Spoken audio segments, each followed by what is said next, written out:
Red టీవీలో మీ వ్యాపార ప్రకటనల కోసం ఈ నెంబర్ ని సంప్రదించండి 6281747728. నమస్తే. ప్రస్తుతం మనతో పాటు సీనియర్ జర్నలిస్ట్ దాము బాలాజీ ఉన్నారు. ఆయనతో మాట్లాడదాం. నమస్తే సార్. నమస్తే. సార్, పిఠాపురం నుంచి పవన్ కళ్యాణ్ వస్తున్నాడు అని అందరికి తెలిసిందే. అయితే ఆయనకు పోటీగా వంగ గీత వస్తున్నారని తెలిసింది. అసలు ఈ వంగ గీత ఎవరు సార్? ఆమె రాజకీయ జీవితం ఏంటి? పూర్తి పేరు వంగ గీత కాశీ విశ్వనాథ్. వంగ గీత విశ్వనాథ్ అని పిలుస్తారు, ఎందుకంటే వాళ్ళ హస్బెండ్ పేరు విశ్వనాథ్. సో మొన్న పవన్ కళ్యాణ్ మాట్లాడుతూ వంగ గీత గారు 2009లో ప్రజారాజ్యంతో రాజకీయాల్లోకి వచ్చారు, రాజకీయ ప్రవేశం చేశారు. ఆమెను గెలిచిన తర్వాత ఎన్నికలైనాక జనసేనలోకి ఆహ్వానిస్తున్నానని ఏదో మాట్లాడారు. అది నిజానికి చాలామందిని ఆశ్చర్యపరిచింది. ఎందుకంటే ఆమె 84 నుంచి రాజకీయాల్లో ఉంది. కనీసం 95లోనే ఆమె జడ్పీటీసీ చైర్పర్సన్. అలాంటి ఆమెను పట్టుకొని 2009లో ప్రజారాజ్యంతో రాజకీయాల్లోకి వచ్చాయంటే ఇతనికి ఇంత రాజకీయ అజ్ఞాన పవన్. తన ప్రత్యర్థి ఎప్పుడు రాజకీయాల్లోకి వచ్చారో కూడా తెలియకుండా ఉన్నాడా అనేది కూడా షాక్ అయ్యారు చాలామంది.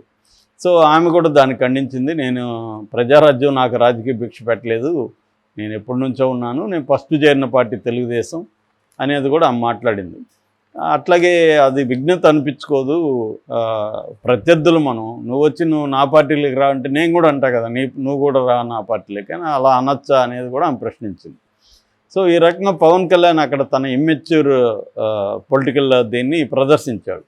సరే, ఈ కాంటెక్స్లో ఇప్పుడు ఏంటంటే మెల్లమెల్లగా పిఠాపురం మీద జగన్ ఫోకస్ చేయడం, అక్కడ మిథున్ రెడ్డి ఉభయ గోదావరి జిల్లాల రీజనల్ కోఆర్డినేటర్ మిథున్ రెడ్డిని పిఠాపురం మీద ఫోకస్ చేయమని చెప్పడం.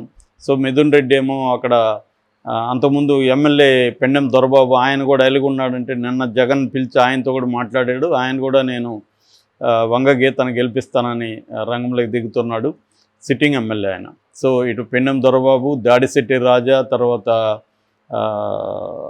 చంద్రశేఖర్, వీళ్ళందరూ కూడా అక్కడ రంగంలోకి దిగారు. ఒక్కొక్క మండలానికి ఒక్కొక్కరు ఇన్ఛార్జిగా దిగారు. మరోవైపు చాపు కింద నీరులాగా ముద్రగడ పద్మనాభం రంగంలోకి దిగి ఆయన ఎవరెవరు ఇంపార్టెంటు వాళ్ళతో మాట్లాడడం, కాపు నాయకులతో మాట్లాడడం, ఇవన్నీ చేస్తున్నాడు. ప్రధానంగా ఆ నియోజకవర్గం ఎంచుకోవడం వెనుక పవన్ కళ్యాణ్కి ఉన్నది ఏంటంటే అక్కడ కాపు ఓట్లు బలంగా ఉన్నాయి. అంటే మొత్తంగా 2,30,000 ఓట్ల వరకు అక్కడ ఉంటే అందులో కాపు ఓట్లు 90,000-95,000 ఓట్లు అక్కడ ఉన్నాయి. సో అవన్నీ గుత్తగా మనకు పడతాయన్న ఉద్దేశంతో దిగాడు. కానీ ఇప్పుడు పవన్ కళ్యాణ్కి రకరకాల యాంగిల్స్లో నుంచి చెమట్లు పట్టిస్తున్నారు. ఒకరేమో వర్మ, తెలుగుదేశంలో గతంలో 2014లో రెబల్గా నిలబడి గెలిచాడు. 2019లో తెలుగుదేశం తరఫున పెండెం దొరబాబు చేతిలో ఓడిపోయాడు. తను ఇప్పుడు 5 ఏళ్ళుగా అక్కడ గట్టిగా కృషి చేస్తున్నాడు. కరోనా టైంలో కూడా బ్రహ్మాండంగా ఆయన పనిచేశాడు. ఆయనకి విన్నబిలిటీ బలంగా ఉంది, విన్నింగ్ అవకాశాలు బలంగా ఉన్నాయి. సో ఆయన హర్ట్ అయ్యాడు. మళ్ళీ ఏదో చంద్రబాబు పిలిచాడు, మాట్లాడాడు. ఈ లోపల పవన్ కళ్యాణ్ ఒక పనికిమాలిన స్టేట్మెంట్ ఇచ్చాడు. అదేంటంటే నేను కాకినాడ నుంచి పోటీ చేస్తే ఉదయ్ శ్రీనివాస్ ఏమో పిఠాపురం వెళ్తాడు, లేకపోతే ఉదయ్ శ్రీనివాస్ కాకినాడలో ఉండి నేను పిఠాపురంలో ఉంటాను, ఇలాంటిది ఒకటి ఇచ్చాడు. అది కూడా అమిత్ షా సూచన మేరకని. దాంతో మళ్ళీ వర్మ ఇంకొక స్టేట్మెంట్ ఇచ్చాడు, ఉదయ్ గాని ఇక్కడికి వస్తే నేను మాత్రం పోటీ చేస్తానని. సో ఒక కన్ఫ్యూజన్ ఉంది. ఈ కన్ఫ్యూజ్డ్ వాతావరణం వల్ల కూడా పవన్కి వ్యతిరేకంగా పరిస్థితులు ఉన్నాయి. అయితే ఈ కాంటెక్స్లో పవన్ కళ్యాణ్ని గట్టిగా పోటీ ఇస్తున్న ఈ వంగ గీత ఎవరు అని అందరూ కూడా గూగుల్ సెర్చ్ అవి చేస్తున్నారు. ఎక్కడ కూడా గూగుల్లో డీటెయిల్గా లేదు ఆమె మీద. ఈవెన్ వికీపీడియా ఎంట్రీ కూడా అంత డీటెయిల్గా లేదు. అసలు ఎవరు వంగ గీత ఏమని అన్నప్పుడు యాక్చువల్గా ఈమె 60 ఏళ్ళు ఇప్పుడు ఈమెకు. సో పివిఎస్ ప్రకాష్ రావు, పి బ్రహ్మరంభ అనే వీళ్ళ అమ్మ నాన్న, వీళ్ళకు ఈ అమ్మాయి పుట్టింది. ఈ అమ్మాయి ఇంటర్మీడియట్లోనే పెళ్ళి అయిపోయింది. ఇంటర్మీడియట్ చదువుతున్నప్పుడు మహిళా కళాశాలలో చదువుతున్నప్పుడే పెళ్లి చేశారు కాశీ విశ్వనాథ్ అని ఆయనకి. అయితే ఇక్కడ చాలాసార్లు అంటుంటారు విమెన్కి సక్సెస్కి వెనక ఒక మగవాడు ఉంటాడు ఆయన. ఎందుకంటే మనది ఫ్యూడల్ సమాజం కాబట్టి స్త్రీలు స్వతంత్రంగా పైకి రావాలంటే వెరీ డిఫికల్ట్ కాబట్టి మగవాళ్ళు ఆల్రెడీ ముందుంటారు కాబట్టి మన సమాజానికి అది అప్లై అవుతుంది. ఎవరో ఒకరు మగవాళ్ళు హెల్ప్ చేయకపోతే స్త్రీలు పైకి రావడం కష్టం. అట్లీస్ట్ ఒక జనరేషన్, ఆ నెక్స్ట్ జనరేషన్ రావచ్చు. సో అలాగా ఈ విషయంలో అది 100% కరెక్ట్ అనమాట. సో ఈ పెళ్ళి అయినప్పుడు ఇంటర్మీడియట్ కాబట్టి మామూలుగా అయితే చాలామందిని మనం చూస్తాం, పెళ్ళి కాగానే ఎడ్యుకేషన్ ఆపేస్తారు. వాళ్ళ అమ్మ కూడా అలాగే అనిందంట, పెళ్ళి అయిపోయింది కదమ్మా ఇంకెందుకు నువ్వు అని.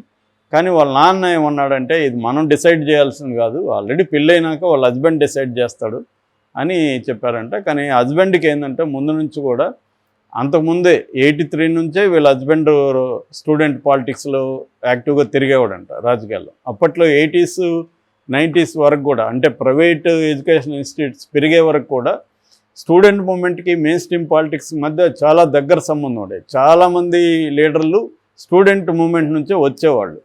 మనకు శివ లాంటి సినిమాలు కూడా అవి చెప్పాయి. సో అలాగా ఈయన స్టూడెంట్ మూమెంట్లో ఉండేవాడు. ఈమె కూడా 84లో ఇంటర్మీడియట్లో నుంచి కూడా ఆమె యాక్టివ్గా స్టూడెంట్ మూమెంట్లో ఉండేది. క్లాస్ లీడరు, అలా కాలేజీ లీడరు, అలాగా ఉండేదన్నమాట డైనమిక్గా.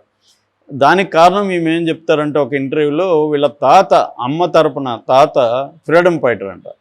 సో అందువల్ల కూడా కొంత ఆ తాత ఇన్ఫ్లుయెన్స్ నా మీద ఉంది, రాజకీయాల్లో ఉండాలి, సర్వీస్ చేయాలి అన్నది నాకు చిన్నప్పటి నుంచి కూడా, 5వ క్లాసులో అప్పటి నుంచి కూడా మనం సర్వీస్ చేయాలి అన్న ఒక దృక్పథం ఉండేది, అది పనిచేసింది అని చెప్పుకుంది. సో వీళ్ళ హస్బెండ్ ఈమెను ప్రోత్సహించారు, నువ్వు చదువు, కాలేజ్ చదువు అని చెప్పి మళ్ళీ డిగ్రీ చేర్పించారు. డిగ్రీ చదివింది. డిగ్రీ చదివినాక 3 MAలు చేసింది ఈమె. MA political science, MA administration, MA sociology. అది కాకుండా డిప్లొమా సైకాలజీ. ఇవన్నీ అయినాక కూడా ఆయన లేదు, మనం లా చేయితే బాగుంటుంది నువ్వు అని చెప్పి లాలో, ఆంధ్ర యూనివర్సిటీలో లాలో చేర్పించాడు. ఆ తర్వాత నాగపూర్ యూనివర్సిటీలో మాస్టర్స్ ఇన్ లా చేసింది. సో ఇలాగా ఈమె ఒక హైలీ ఎడ్యుకేటెడ్గా రావడానికి ప్రధాన కారణం ఆయన. అలాగే రాజకీయాలకు కూడా ఆయన తీసుకొచ్చాడు. సో ఈమెకి ఇంట్రెస్ట్ ఉంది కాబట్టి ప్రోత్సహించాడు అన్నమాట. అలాగా ఈమె 89లో తెలుగుదేశంలో జాయిన్ అయ్యారు. అప్పట్లో రామారావు అంటే ఉండే క్రేజు అవన్నీ దృష్టిలో పెట్టుకొని చేరారు. యాక్చువల్గా 95లోనే ఎమ్మెల్యేగా ఈమెకి సీట్ ఇవ్వాలని రామారావు అనుకున్నాడు. అప్పుడు రామారావు ఏంటంటే కొంత ఎడ్యుకేటెడ్ ఉమెన్ని ప్రోత్సహించేవాడు.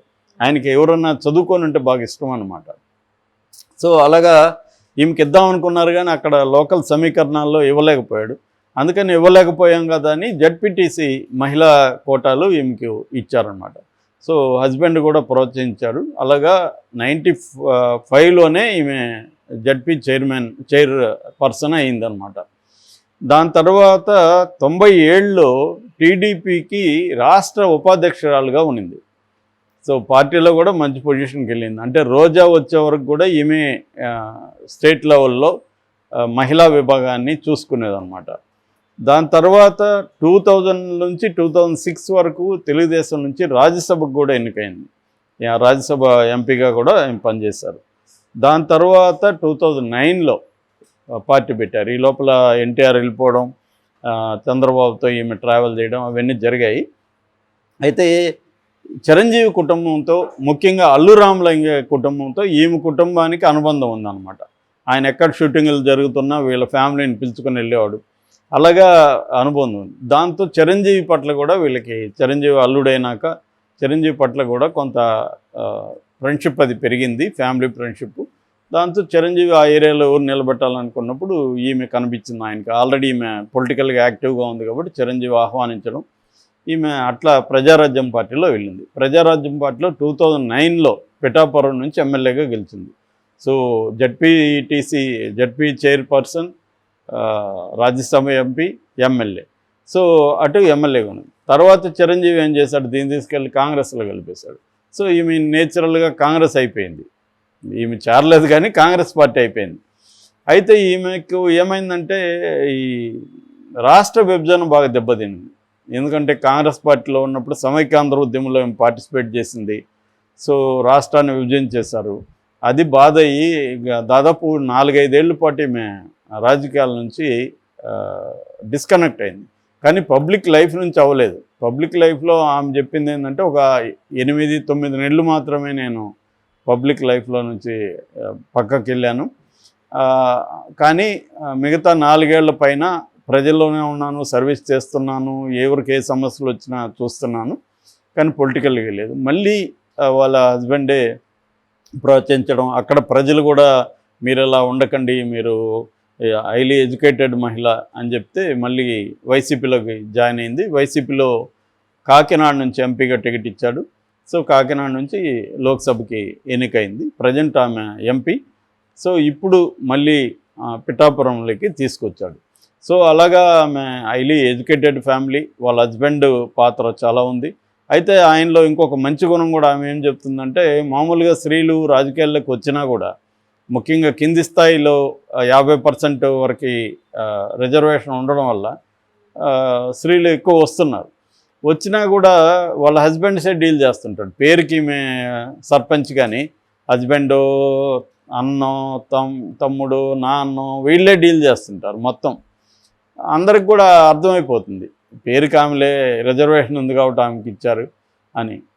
కానీ ఈయన ఆ విషయంలో ఎప్పుడూ కూడా జోక్యం చేసుకునేవాడు కాదు. ఆయన ఏమన్నా ఉంటే ఎవరన్నా ఇంటికి వస్తే వాళ్ళు భోజనాలు ఏర్పాటు చేయడం, వాళ్ళని బాగా చూసుకోవడం, ఈ పనులలో అంటే ఒక రకమైన రివర్సల్ పాత్రలు అవి చూసుకునేవాడు తప్ప ఈమె డ్యూటీస్లో ఇన్వాల్వ్ కానీ అవి కావడం కానీ ఏం లేవు. రెండోది ఈమెకు కూడా సమర్థత ఉంది, హైలీ ఎడ్యుకేటెడ్, డాక్యుమెంట్స్ అన్ని చదవగలదు, డ్రాఫ్టింగ్ చేయగలదు, లీగల్ నాలెడ్జ్ ఉంది. అందువల్ల రాజకీయాల్లో నేను రాణిస్తున్నాను అనేది చెప్తున్నారు. పైగా ఆమెకు ఒక సౌమ్యురాలు, వివాద రహితురాలు అన్న పేరు కూడా ఉంది. ఎక్కడ వివాదాల్లోకి ఇప్పటివరకు వెళ్ళలేదు కాబట్టి ఆమె. రెండోది ఆమె స్థానికురాలు, ఆమెకి ఇల్లు తెలుసు, మనిషి తెలుసు. పవన్ కళ్యాణ్కి ఆమె గురించే ఏమీ తెలియదు, ప్రత్యర్థి గురించే తెలియదు. ఇంకా ఆయన ఏం చేస్తాడు?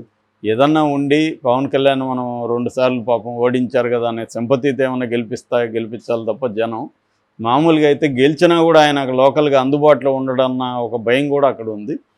వర్మ రోల్ కూడా ఉంటుంది అక్కడ. సో ఏదేమైనా టఫ్ ఫైట్ తప్ప అంత ఈజీ విన్ అయితే పవన్ కళ్యాణ్కి రాదు. ఈ వంగగీతకి ఆమె ఎప్పటి నుంచో రాజకీయాల్లో ఉంది కాబట్టి పట్టు అయితే బలంగా ఉంది. రెండోది జగన్ కూడా పెద్ద ఎత్తున మోహరిస్తున్నాడు. అందుకనే పవన్ కళ్యాణ్ భయపడి కాకినాడకి వెళ్ళిపోదాం, ఎంపీకి వెళ్ళిపోదాం అన్న ఆలోచనలో కూడా ఉన్నాడని చెప్తున్నారు. ఏం జరుగుతుందనేది చూడాలి. Okay sir, thank you.